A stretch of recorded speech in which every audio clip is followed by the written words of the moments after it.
মাদ্রাসায়, ঠিক কিনা বলেন? মাদ্রাসায় কোরআন হাদিসের জ্ঞান পাওয়া যায়, অন্য ঘরে তো পাওয়া যাবে না, দুনিয়াবি জ্ঞান পাওয়া যাবে, ঠিক কিনা বলেন? আল্লাহ রাব্বুল আলামিন সুন্দর করে আপনারা আমরা বানাইছেন কেন? বান্দা আল্লাহর ইবাদত করবে, বান্দা রাসূলের তরিকা অনুযায়ী চলবে। আল্লাহ বলেন লাকাদ খালাকনাল ইনসানা ফি আহসানি তাকওয়িম। আল্লাহু আকবার বলেন। আল্লাহ তাআলা বান্দাকে সুন্দর করে বানিয়েছেন।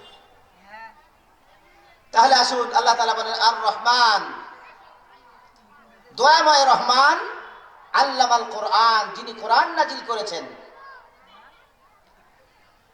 খলাকাল ইনসান, যিনি মানুষ বানাইছেন।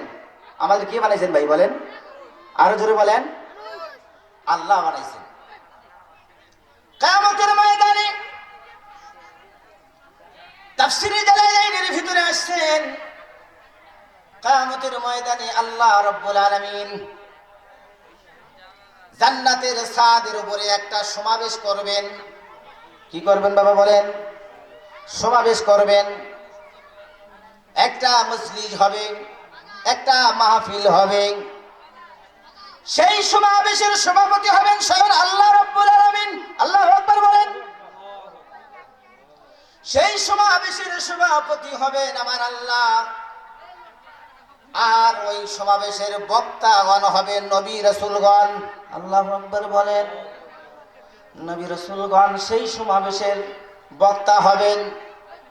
শ্রোতা হবে সমস্ত জান্নাতি মানুষগণ। আল্লাহু আকবার বলেন। জান্নাতুল ফেরদাউসের ছাদের উপরে বিশাল বড় সমাবেশ হবে। আল্লাহ রাব্বুল আলামিন অসংখ্য নবী রাসূল দুনিয়াতে প্রেরণ করেছেন। অনেক নবী রাসূলকে আল্লাহ তাআলা অনেক ধরনের মুজিজা দিয়েছেন।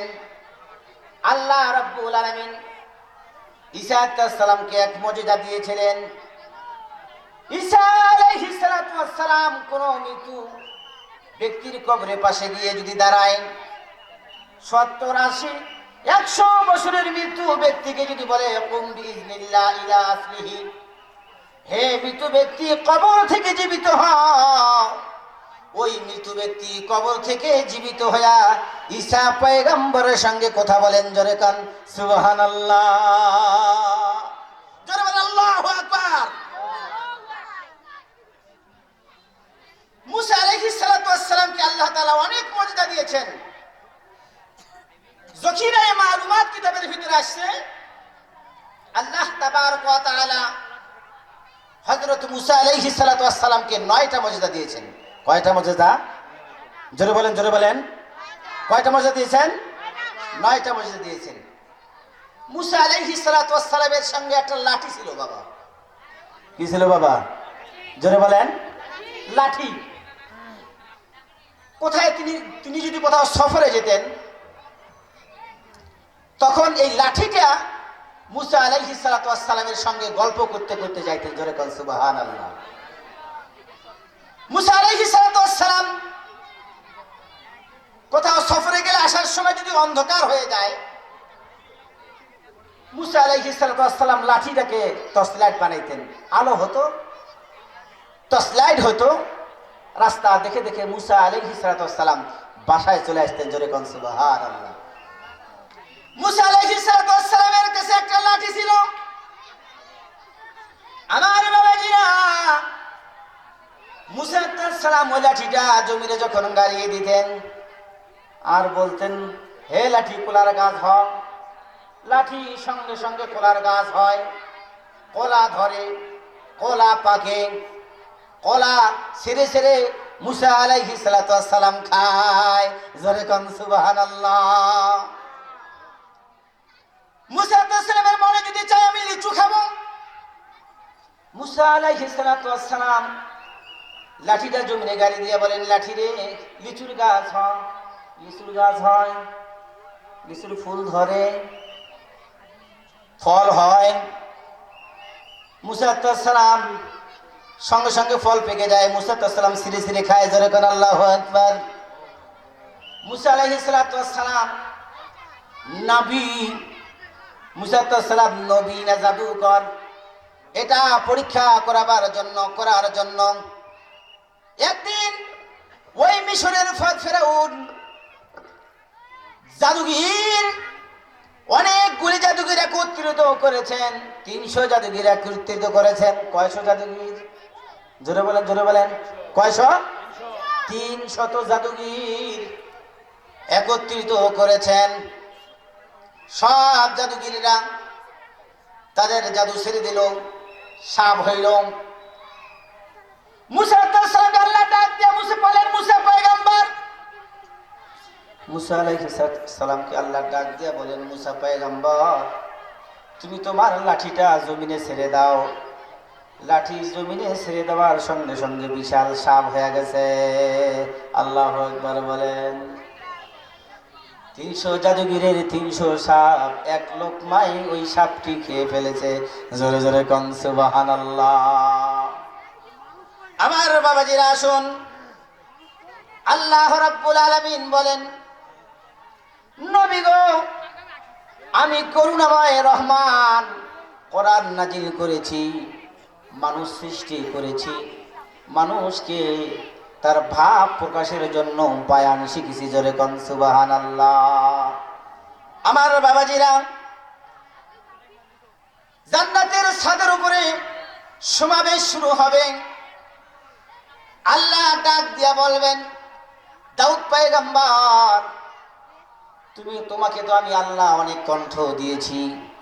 দাউদ পয়গম্বর যখন তার কিতাব থেকে তেলাওয়াত করতেন, সমুদ্রের মাঝ পর্যন্ত দাউদ আলাইহিস সালামের কণ্ঠ শুনে সাগরের কিনারে এসে যেত। জোরে কোন সুবহানাল্লাহ।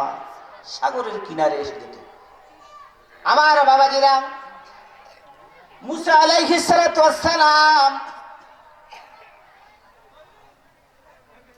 এবং আদম থেকে মুহাম্মদ সাল্লাল্লাহু আলাইহি ওয়াসাল্লাম পর্যন্ত অসংখ্য নবীরা সেখানে থাকবেন। আল্লাহ ডাক দিয়া বলবেন, দাউদ পয়গম্বর, আমি আল্লাহ তাআলা তোমাকে বানাইছি এবং সুন্দর কণ্ঠ দিছি।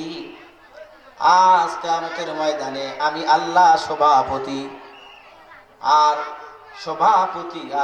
আপনারা নবী রাসূলগণ হচ্ছেন বক্তা। আজ আপনি কোরআনুল কারীম থেকে তেলাওয়াত করেন। দাউদ আলাইহিস সালাম কোরআনুল কারীম থেকে তেলাওয়াত করবেন। আল্লাহ ডাক দিয়া বলবেন, নবীজি আপনি বন্ধ করেন, তেলাওয়াত বন্ধ করেন। এরপরে আল্লাহ রাব্বুল আলামিন ডাক দিয়া বলবেন, মুহাম্মদ গো, এই কোরআনের জন্য তুমি উহুদের ময়দানে দান মোবারক শহীদ করেছো। এই কোরআনের জন্য তায়েফের ময়দানে তুমি মার খেয়েছো। এই কোরআনের জন্য তুমি মক্কা থেকে হিজরত করেছো। নবী, আজ জান্নাতের উপরে, জান্নাতের ছাদের উপরে সমাবেশে আপনি কোরআনুল কারীম থেকে তেলাওয়াত করেন। আল্লাহু আকবার বলেন। আমার বাবাজিরা, মুহাম্মাদুর রাসূলুল্লাহ সাল্লাল্লাহু আলাইহি ওয়াসাল্লাম সূরাতুল ইয়াসিন তেলাওয়াত করবেন। আল্লাহু আকবার বলেন। কি তেলাওয়াত করবেন? জোরে বলেন, কি তেলাওয়াত করবেন? সূরাতুল ইয়াসিন তেলাওয়াত করবেন।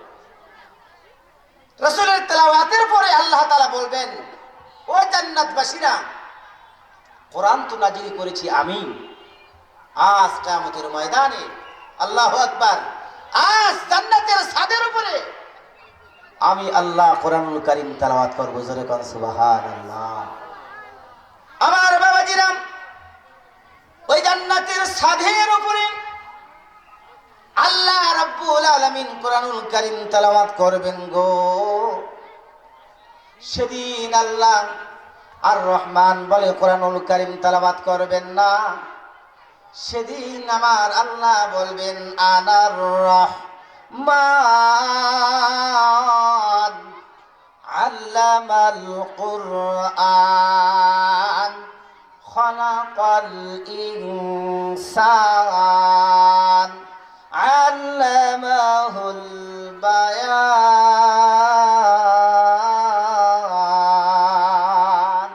আল্লাহু আকবার বলেন। আল্লাহ সেদিন বলবেন, আমি সেই রহমান, আমি সেই দয়াময় রহমান, যে রহমান কোরআন নাযিল করেছিলাম, তোমাদেরকে সৃষ্টি করেছিলাম এবং তোমাদেরকে ভাব প্রকাশের জন্য বায়ান শিখিয়েছিলাম। জোরে বলেন আল্লাহু আকবার। কিয়ামতের ময়দানে এমন অবস্থা হবে, আমার বাবাজিরা, মানুষ কিয়ামতের ময়দান থেকে উঠে হাসরের ময়দান যাবে। সকলকে হিসাব দেওয়া লাগবে কি লাগবে না বলেন? আমার বাবাজিরা, কোরআন নাজিল হবার প্রায় ১,৫০০ বছর হয়ে গেল। আল্লাহর পয়গম্বর জনাবে মুহাম্মদুর রাসূলুল্লাহ বলেন সাল্লাল্লাহু আলাইহি ওয়াসাল্লাম মদিনার মসজিদে নববীতে যেই সূরা রহমান আবু বকর সিদ্দিককে শিখিয়েছিলেন, হযরত উমরকে শিখিয়েছিলেন, হযরত আলীকে শিখিয়েছিলেন, হযরত আব্দুল্লাহ ইবনে মাসউদকে শিখিয়েছিলেন, ওই কোরআনুল কারীমটাই কাচিনিয়া আফতাবিয়া মাদ্রাসায় শিখানো হয়। ঠিক কিনা বলেন? একটা জের